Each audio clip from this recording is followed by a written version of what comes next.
Kusimaha wasiirka wasaaradda tamarta iyo kheyraadka biyaha dowlad goboleedka Koonfur Galbeed ee Soomaaliya wasiir ku-xigeenka wasaaradda tamarta iyo kheyraadka biyaha Cabdullaahi Isaaq Ganey iyo agaasimaha wasaaradda injineer Diini Xaaji Cabdinuur iyo xubno ku socda hay'adda IOM iyo waliba iyo booqdana goobo biyo dhaamin oo la kargeli duleedka magaalada Baydhabo waliba iyo kormeeradii markaasay kaseedana ilaa iyo Afrikaam oo biyo qaybiyaal la kargeli oo kiiba ku faa'iideysan koran ilaa iyo 5 kaam oo kala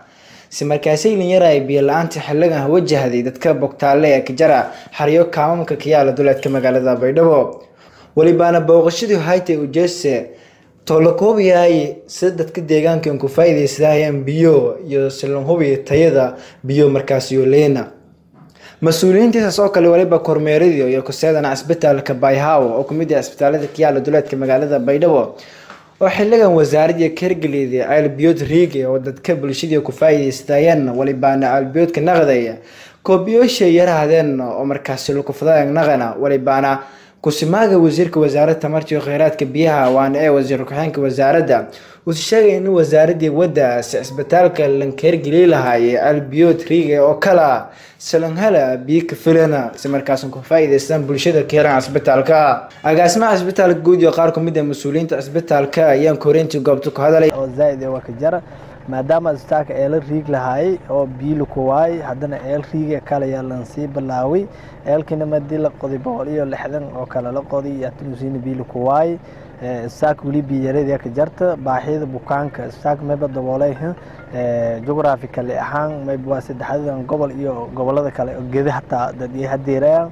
maadaama isbitaal community hospital ay isbitaal bulshada adeega way service-ku biyo free in charge wasaaradda biyaha iyo tamarta isbitaalka waxaa ka jiro baahi badan oo dhanka biyaha ka jiraan ceela hore u jiro oo isbitaalka ka shaqeynay ceelkiina biyihiisa waa gureen biyihii aad u yaraadeen waxaan isku dayay in mid kale aan qodno ceel kaleeto ceelkii kaleeto oo la qodeen waxaa la qoday ilaa iyo 160 mitir la qoday ayadana waxaa laga waayay wax biyo ah marka waxaan isticmaalnaa marka water tracking aan isticmaalaa biyaha isbitaalka oo waxaa keento hooyada keento haamana jiraan oo biyo lagu shubaan kusimaha wasiirka wasaaradda tamarta iyo kheyraadka biyaha dowlad goboleedka Koonfur Galbeed ee Soomaaliya wasiir ku-xigeenka wasaaradda Cabdullaahi Isaaq iyo agaasimaha wasaaradda injineer Diini Xaaji Cabdinuur iyo waliba si wada jir goobtii ku hadalanayo markaas sheegay in wasaaradda shaqooyin sheeb bulshadan hay'adda xilligan iyo dadaal dheeriyaan ka jaran si la xaqabtiri lahaay baahida biyo lan qabay ee ku jirta deegaanada degmooyinka Koonfur Galbeed ee Soomaaliya kaamamka iyo magaalada ay aalasha ku wadni biilaanta oo dalka ku jirto iyo kormeersha hayni nasiib wali halna inuu geeku uu kormeerna isbitaalka Bayhaw sidii maamulku hordhaan ninka sheegi eelkii hore guri eel maada iska deegan in iyo meel raayis isbitaalka ku qodaan eelkii la maanta ku unada kormeernahay 160 mitir la qodi biin walku waay marka maamulka isbitaalka meel raayis markasta uu garab teegno ummadalin adeegaha in ummadda biyaha la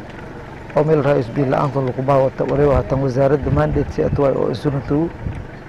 wasiir ku-xigeenka ba ila jar isuun kelmadiisa inta ku ardoona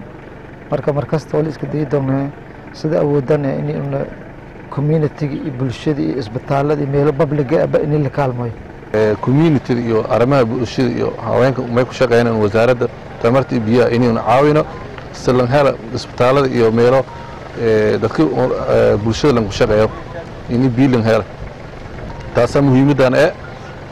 mayba ku wada shaqeeyaan in meel raas meelaha oo biidaamin uu ku soo marka isbitaalka Bayhaw maadaama ceelkii hadda oo waqti jiilada biilaan jarta in wasaaradda siin ku caawi doonto dhiniga biyo hadii ilaahay meel raas hadii ilaahay ni agmar ini uu meel raas ceel oo riigay oo ka caawi doono in oo ku qodno isbitaalka inshallah rajeena hadii uu agabka uu sugayna oo riigi qalabka uu sugayna in kooy magaalada Baydhabo inshallah meelun ka bilaaw doona isbitaalka nagreeyo bilaa hermeelo oo bareefada oo bulshada lagu shaqeeyo ku mid ah sida isbitaalka weyn magaalada Baydhabo isbitaaladan oo hakiga Bayhaw iyo dadka dhimirka dadka waa meelaha bulshada in uu ku wada shaqeyn biilan hela jiilkaas in biilan hana biil ku hela meelaha ku wada shaqeyn inshallah Cabdullaahi Maxamuud Saacid Abdul Afaani telefishinka iyo raadiyaha dowlad goboleedka Koonfur Galbeed magaalada Baydhabo.